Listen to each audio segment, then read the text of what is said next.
सूरज आसमान में चमक रहा था। हर तरफ मॉन्स्टर्स की लाशें बिखरी पड़ी थीं। सभी के सभी ड्रैगन्स थे। एक आदमी जिसने अपनी सोर्ड से सारे ड्रैगन्स का सफाया कर दिया था, अब एक ड्रैगन के सिर पर बैठा था।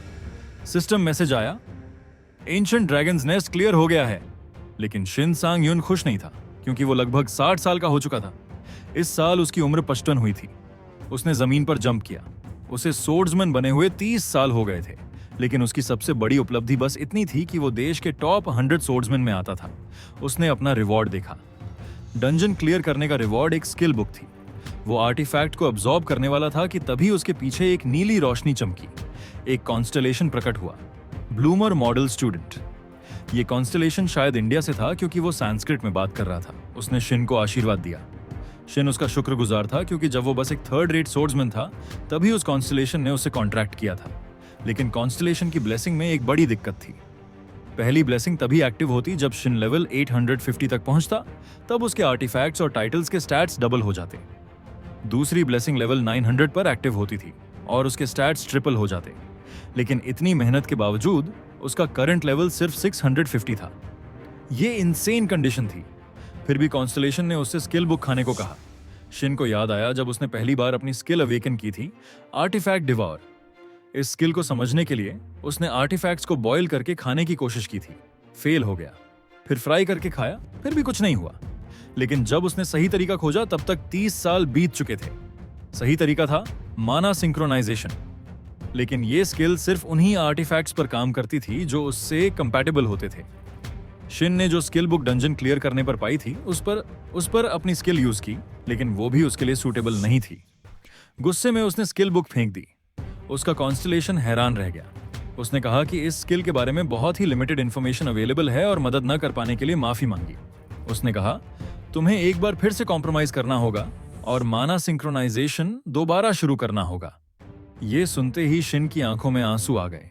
उसने सोचा, मेरे पास ज्यादा वक्त नहीं बचा। वो लगभग 60 साल का हो चुका था। उसका कॉन्स्टलेशन फिर माफी मांगने लगा, लेकिन शिन ने उसे दिलासा दी, तुमने कुछ गलत नहीं किया, बस मेरी जिंदगी अफसोसों से भरी है। उसे वो शख्स याद आया जिसने उसे मॉन्स्टर से बचाया था। वो उसके जैसा बनना चाहता था, लेकिन अब थक चुका था, बूढ़ा हो गया था। तभी उसका कॉन्स्टलेशन मुस्कुराया, लेकिन शिन ने नहीं देखा। उसका कॉन्स्टलेशन किसी स्किल या अथॉरिटी का यूज करने लगा। जब शिन ने देखा तो वो अपनी 55 साल की जिंदगी की आखिरी यादें देख रहा था। कॉन्स्टलेशन ने अपनी पावर से एक एक्सपेरिमेंट किया और शिन को वापस समय में भेज दिया, जब वो जवान था। शिन ने देखा कि एक आदमी डंजन और गेट्स के बारे में बता रहा था। वो एक रिपोर्टर था जो एक महिला से सवाल पूछ रहा था। ये सब शिन अपने घर में टीवी पर देख रहा था। उसे रिग्रेस्ट हुए 4 दिन हो चुके थे। वो 30 साल पीछे चला गया था। जब उसने आंखें खोली तो वो अपने अपार्टमेंट में था, 25 साल का जवान। उसके पास अपनी पिछली जिंदगी की पूरी यादें थीं। उसने अपनी डैगर निकाली, ब्रॉन्ज लेवल की थी, जिसका नाम था वेनोमथ। लो लेवल होने के बावजूद उसमें एक हिडन स्किल थी। उसने अपनी स्किल यूज करके डैगर को एब्जॉर्ब किया। एब्जॉर्प्शन रेट सिर्फ 10 थी, क्योंकि वो लो लेवल इक्विपमेंट थी, लेकिन उसकी हिडन स्किल काफी पावरफुल थी। वो गैप ऑफ अनकॉन्शियस में पहुंच गया, एक आइसोलेटेड स्पेस जहां वो आर्टिफैक्ट्स को कंज्यूम करता था। उसके सामने एक डिश थी, बारबेक्यू चिकन, ऑलिव ऑयल से ड्रिजल किया हुआ। उसने राहत महसूस की, क्योंकि पिछली जिंदगी में उसने सेंटीपीड्स तक खाए थे। उसने पहला बाइट लिया और डैगर की एब्जॉर्प्शन शुरू हो गई। उसे 2 एजिलिटी स्टैट पॉइंट्स और हिडन स्किल डीमन बैश मिली। डैगर हमेशा के लिए गायब हो गया, क्योंकि उसने उसकी सारी ताकत ले ली थी। अपने घर लौटकर वो सोफा पर बैठ गया। उसने सोचा कि अब उसे इस स्किल को टेस्ट करना होगा। उसने डिसाइड किया कि वो डंजन में जाकर स्किल चेक करेगा। एक मैसिव गेट के सामने प्लेयर्स और पोर्टर्स इकट्ठा हो रहे थे। एक आदमी टीम लीडर के पास आया और कहा कि उसका एक मेंबर पीछे हट गया है। उसने शिन सांग यून का जिक्र किया। लीडर हैरान रह गया कि शिन अब पोर्टर नहीं बल्कि प्लेयर टीम में शामिल हो गया था। बस 4 दिन हुए थे उसे अवेकन हुए, फिर भी लीडर ने उसे परमिशन दे दी थी। पोर्टर ने कहा, उसने अभी तक प्लेयर एकेडमी भी कंप्लीट नहीं की, लेकिन लीडर ने मना नहीं किया। उसने सोचा कि अगर शिन मरेगा तो पोर्टर लोग प्लेयर्स की वैल्यू को ज्यादा मानेंगे। शिन लीडर के पास आया और उसे ग्रीट किया। आज से वो एक प्लेयर बनकर काम करने वाला था। पोर्टर्स उसे नफरत भरी नजरों से देख रहे थे, जबकि प्लेयर्स हंस रहे थे, लेकिन शिन को यही उम्मीद थी। लीडर ने टीम का वेलकम किया। उसने शिन से पूछा कि उसने कौन सा वेपन चुना है। लॉन्ग सोर्ड, शिन ने जवाब दिया। उसने कहा, मैंने YouTube पर वीडियो देखा था और इस वेपन के बारे में पढ़ा है। लीडर ने हंसकर कहा, लॉन्ग सोर्ड चलाना बहुत मुश्किल है। जैसे ही रेड शुरू हुई, सभी प्लेयर्स और पोर्टर्स गेट में गए। लीडर सोच रहा था कि शिन मर जाएगा, लेकिन जैसे ही वो डंजन में घुसे तो उसकी आंखें फटी रह गई। शिन फ्रंट लाइन पर था और सारे ऑर्क्स को खत्म कर दिया। टीम रिएक्ट भी नहीं कर पाई थी। सब लोग शॉक्ड थे। ये बंदा है कौन? शिन अकेले सोर्ड हाथ में लिए खड़ा था। चारों तरफ ऑर्क मॉन्स्टर्स की लाशें बिखरी थीं। ऑर्क वे मॉन्स्टर्स हैं जो ज्यादातर गेम्स, नॉवेल्स और मूवीज में फैंटेसी सेटिंग्स में दिखाई देते हैं। क्योंकि हम इनसे इतने फेमिलियर थे, इसलिए हमने इनके लिए कुछ पूर्व धारणाएं बना ली थीं कि ऑर्क्स कमजोर मॉन्स्टर्स होते हैं। जब ड्रैगन्स और दूसरे पावरफुल मॉन्स्टर्स से तुलना की जाती है तो ऑर्क्स वाकई कमजोर, मूर्ख और सिर्फ हिंसक लगते हैं। इसी वजह से नए प्लेयर्स अक्सर बिना सोचे समझे ऑर्क्स से लड़ने कूद पड़ते हैं। ऑर्क्स के ट्रेड्स बहुत सिंपल होते हैं। इनके पास कोई खास ट्रिक नहीं होती, बस ब्रूट स्ट्रेंथ। औसतन ऑर्क्स की लंबाई 250 सेंटीमीटर और वजन 180 किलोग्राम होता है। उनकी शारीरिक ताकत इंसानों के मुकाबले बेहद ज्यादा होती है, इसलिए बिना कुछ कर सके ही इंसान मर जाते हैं। इसी वजह से ऑर्क्स को द वॉल ऑफ न्यूबीज कहा जाता है। जैसे ही शिन ने डंजन में घुसते ही ऑर्क्स को मारा, पार्टी का एक मेंबर उसे वार्निंग देता है कि उसे न्यूबी होने के कारण कोई स्पेशल ट्रीटमेंट नहीं मिलेगा। वो यहाँ अपनी लड़ाई खुद लड़ेगा। पोर्टर लीडर शिन से खुश नहीं था क्योंकि उसे अवेकन हुए ज्यादा समय नहीं हुआ था, लेकिन फिर भी वह प्लेयर बन चुका था। लीडर को लगा कि शिन घमंडी हो गया है। शिन ने प्लेयर को जवाब दिया कि वो पूरी कोशिश करेगा उनकी मदद करने की, क्योंकि उसे एहसास हो गया था कि कोई भी न्यूबी प्लेयर के साथ अच्छा व्यवहार नहीं करता। प्लेयर को उसका जवाब पसंद नहीं आया और उसने कहा, अपने शब्दों से नहीं, अपने काम से साबित करो कि तुम वाकई कुछ कर सकते हो। शिन ने उसकी बातों पर मुस्कुराकर चुप्पी साध ली। फिर उसने पूछा, अगर हम मॉन्स्टर्स का सामना करें तो क्या मैं फ्रंटलाइन पर लड़ सकता हूं? प्लेयर ने पीछे मुड़कर उसे पागल समझा और कहा, क्या तुम्हारा दिमाग खराब हो गया है? इससे पहले कि वो अपनी बात पूरी करता, उसने पीछे ऑर्क को आते देखा। शिन ने अपनी सोर्ड पर हाथ रखा और लड़ाई शुरू करने वाला था। तभी वो प्लेयर जो उससे बात कर रहा था भागकर ऑर्क के सामने आ गया और शिन से चिल्लाकर कहा, तुम पागल हो गए हो क्या? इतनी धीमी गति से ग्रेट सोर्ड का इस्तेमाल कैसे करोगे? शिन ने कहा, मेरी चिंता मत करो। जैसे ही वे दोनों बहस कर रहे थे, ऑर्क ने मौके का फायदा उठाकर प्लेयर पर अपनी एक्स से हमला कर दिया। उसे लगा कि वो मरने वाला है, लेकिन लीडर ने अपनी शील्ड से ऑर्क को धक्का दिया और उस पर काउंटर अटैक किया। ऑर्क जमीन पर गिर गया और लीडर ने सबको लड़ाई पर फोकस करने को कहा। सभी प्लेयर्स ने कैप्टन की तारीफ की कि उसने अकेले ऑर्क को गिरा दिया। कैप्टन ने कहा, सब मेरे पीछे रहो, मैं इसे अकेले संभाल लूंगा। ऑर्क बहुत सिंपल तरीके से लड़ता है, वो सीधे सामने से हमला करता है। लीडर ने अपनी शील्ड से उसका हमला ब्लॉक किया और फिर सोर्ड से उस पर वार किया। सोर्ड उसके सीने में जा धंसी। लीडर को लगा कि ऑर्क मर गया, लेकिन ऑर्क ने मुस्कुराकर अपनी एक्स से लीडर पर हमला कर दिया। लीडर ने हमले को डॉज कर लिया। शेन उनकी लड़ाई देख रहा था। लीडर पार्टी का सबसे हाई लेवल प्लेयर था, फिर भी वो सिर्फ लेवल 50 पर था और मॉन्स्टर पर कोई क्रिटिकल हिट नहीं कर पा रहा था। लीडर ने अपनी सारी ताकत आखिरी हमले में झोंक दी और ऑर्क के दिल पर वार किया। आखिरकार ऑर्क गिर गया और मर गया। सभी प्लेयर्स चकित थे कि लीडर ने अकेले ऑर्क को मार दिया, लेकिन तभी उन्हें तेज आवाज सुनाई दी। डंजन के सबसे गहरे हिस्से से 6 ऑर्क्स आ गए। सब पैनिक हो गए क्योंकि ये साधारण ऑर्क्स नहीं थे, बल्कि हाई ऑर्क्स थे और उनमें से एक आर्मर्ड था। लीडर ने पीछे हटने का फैसला लिया क्योंकि वो साधारण ऑर्क से लड़ सकता था, लेकिन हाई ऑर्क्स से नहीं। शिन आगे बढ़ा। वो सारे मॉन्स्टर्स से अकेले लड़ना चाहता था। बाकी प्लेयर्स को लगा कि वो पागल हो गया है क्योंकि वो तो मुश्किल से एक ऑर्क से लड़ पा रहे थे। लीडर ने शिन से कहा, कोई बेवकूफी मत करना, तुम्हें अवेकन हुए ज्यादा समय नहीं हुआ है। लेकिन शिन ने उसकी बात अनसुनी कर दी और ऑर्क्स की तरफ दौड़ पड़ा। उसने पहले ऑर्क पर हमला किया और एक ही वार में उसे 2 टुकड़ों में काट दिया। सभी स्टंट थे क्योंकि लेवल 1 पर रहकर ऐसा हमला नामुमकिन था। बाकी ऑर्क्स पूरे गुस्से में उसकी तरफ दौड़े, लेकिन भले ही शिन अभी लेवल 1 था, उसे अपनी पिछली जिंदगी का अनुभव था। उसने 3 ऑर्क्स पर हमला किया, उनके वीक पॉइंट्स को टारगेट किया और एक ही स्विंग में तीनों को मार दिया। तभी एक ऑर्क ने अपनी एक्स से उसके सिर पर वार किया। शिन ने बेहद कम अंतर से उसका हमला डॉज किया और सोर्ड से उसके सिर को 2 हिस्सों में काट दिया। अब सिर्फ आर्मर्ड ऑर्क बचा था। आर्मर्ड ऑर्क ने उस पर हमला किया। उसकी सोर्ड की एक ही स्विंग ने चारों तरफ की जमीन को तहस नहस कर दिया, लेकिन शिन ने उसके हमले को डॉज कर लिया। उसने ऑर्क की गर्दन पर वार किया, लेकिन हमला इतना शैलो था कि ऑर्क मरा नहीं। ऑक ने पलटकर अपनी सोर्ड से शिन की गर्दन पर हमला किया, लेकिन हमला लगने से पहले ही रुक गया।